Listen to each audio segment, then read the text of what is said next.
ইংল্যান্ডকে ঘরের মাঠে টি-টোয়েন্টি সিরিজে হোয়াইট ওয়াশ করেই দুবাইয়ের উদ্দেশ্যে বিমানে ওঠেন সাকিব আল হাসান। ম্যাচ শেষ হওয়ার কয়েক ঘন্টা পর বাংলাদেশের টেস্ট ও টি-টোয়েন্টি অধিনায়কের দুবাই গমনের কারণ নিয়ে জল্পনা শুরু হয়। পরে জানা যায় তিনি আরব জুয়েলার্স নামের একটি দোকান উদ্বোধন করতে দুবাই গেছেন। বাংলাদেশের সেরা ক্রিকেটার সাকিব এমনিতেই বহুপণ্যের দুতিয়ালি করেন। শোরুম ও দোকানে উদ্বোধনেও তাকে দেখা যায়। কিন্তু আরব জুয়েলার্স উদ্বোধন নিয়ে শুরু হয় বিতর্ক। কারণ এই ব্যবসা প্রতিষ্ঠানটির মালিক আরাব খান উর্ফে রবিউল ইসলাম পুলিশের বিশেষ শাখার পরিদর্শক মামুন ইমরান খান হত্যা মামলার পলাতক আসামি।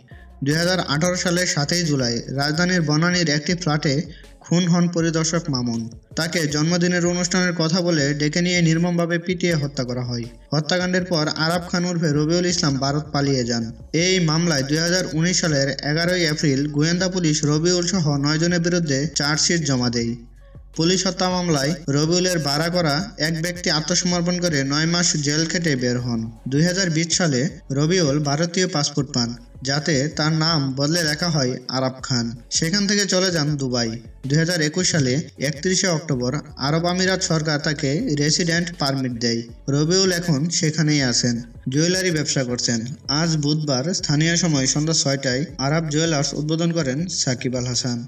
বিশ্বসেরা অলরাউন্ডার নিজেই এক ভিডিও বার্তায় এ খবর জানিয়েছেন। কয়েক মাস আগে জুয়া কোম্পানির সঙ্গে চুক্তি করে বিতর্কিত সাকিব ফের আরেকটি বিতর্কের জন্ম দিলেন।